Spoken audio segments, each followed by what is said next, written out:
कल एक रिपोर्टर कहते हैं कि पंडित क्षितिज द्विवेदी भड़काऊ भाषण के साथ साथ आग लगाने वाला भाषण देता है।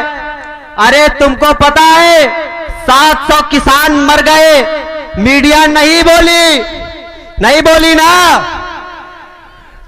2013 में दंगा हुआ मुजफ्फरनगर का। अब टिकैत तुम सुनो, तुमने मंच से कहा था तो मंच से जवाब देता हूं। टिकैत की महापंचायत के कारण मुजफ्फरनगर का दंगा। वो कहता है कि हैदराबाद का खुला साड़ है, तो याद रखो टिकैत, तुम्हारे पास भी है हैदराबाद का साड़, तुम्हारे पास अगर आ गया तुमको फेंक देगा। देश है शोषित और वंचित लोगों की बात हो, जिन लोगों की बात आज तक होती है। अस्सलाम वालेकुम रहमतुल्लाहि व बरकातहू। ओम नमः शिवाय। आज महुआ बाजार उतलौला में ये जो कार्यक्रम रखा गया है, इस कार्यक्रम का उद्देश्य केवल ये नहीं है कि यहां पर मुसलमानों की ही बात हो, यहां पर दलितों की ही बात हो, यहां पर ब्राह्मणों की ही बात हो। इस कार्यक्रम का उद्देश्य है शोषित और वंचित लोगों की बात हो, जिन लोगों की बात आज तक उत्तर प्रदेश की सियासत में नहीं होती, जिन लोगों की बात करने से अखिलेश यादव की चड्डी गीली होती है, जिन लोगों की बात करने से मायावती डरती थी, जिन लोगों की बात करने से बाबा कांपते हैं कि नहीं कांपते हैं? कांपते हैं ना। इस बार लेकिन उत्तर प्रदेश की सियासत में हमारे अगर 20 विधायक भी चले गए तो आपकी भाषा में कहूं, इंशाअल्लाह मजलिस कामयाब होगी और उत्तर प्रदेश की विधानसभा के बाहर गलत कानून के खिलाफ आवाज उठेगी। अंदर तो पता नहीं क्या क्या हो जाए। यह मजलिस की ताकत है।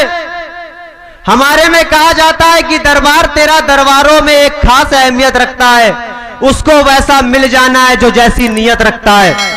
एक हैदराबाद की पार्टी जिसके पास कुछ नहीं था, उसने हैदराबाद में 7 विधायक बनाए, बिहार आई 5 बनाए, महाराष्ट्र गई सांसद और विधायक बनाए, गोधरा गई बीजेपी को लात मारी, कह रही हट अपना मेयर बनाऊंगी। अब बनाया कि नहीं बनाया?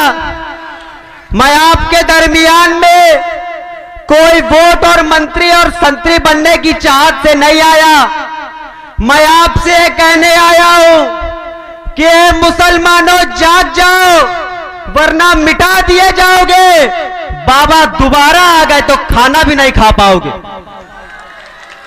याद रखो, आने वाले 2022 के चुनाव में अपने अंदर इत्तेहाद पैदा करके, मुत्तहीद होके मजलिस इत्तेहादुल मुस्लिमीन को कामयाब करना और उनके विधायक उत्तर प्रदेश की असेंबली में पहुंचाना।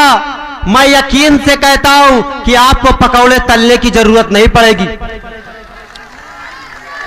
डॉक्टर मन्नार विधायक छोड़ दीजिए, मंत्री भी बनेंगे और अखिलेश यादव बने चाहे बाबा बने, उनकी जुबान पे टकला बजता रहेगा। याद रखिए।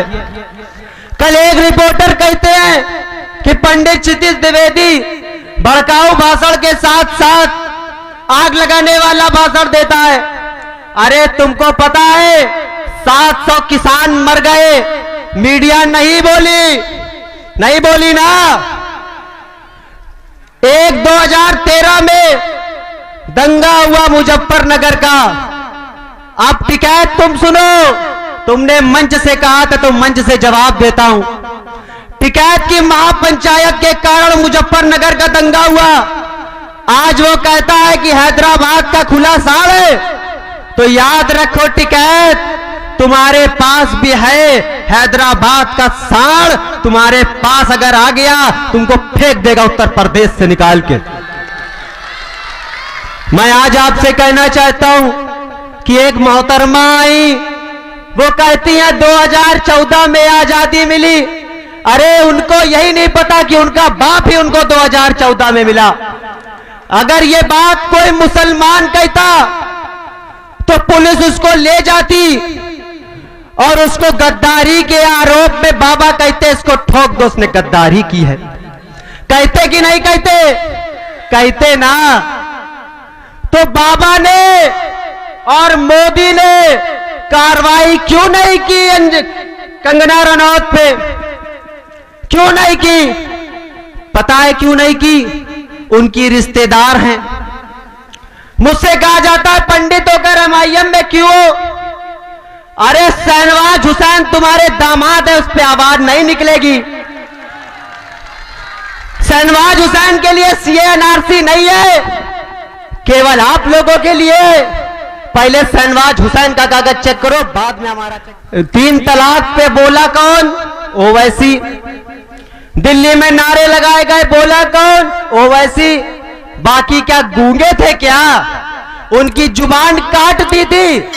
मैं 2 शब्द बाद वाली को विराम दूंगा। आपसे कह दूं कि मजलिस के विधायक को कामयाब कीजिए।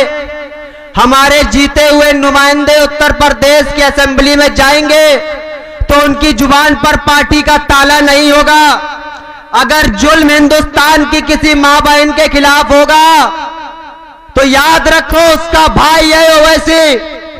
अगर कोई जालिम किसी मजलूम का खून चूसेगा तो उसका बाप है ओवैसी, याद रखो। मैं आपसे कहना चाहता हूं कि जिंदगी की असली उड़ान अभी बाकी है। जिंदगी के कई इम्तिहान अभी बाकी हैं। अभी तो नापी है मुट्ठी भर जमी हमने, अभी तो पूरा आसमान बाकी है।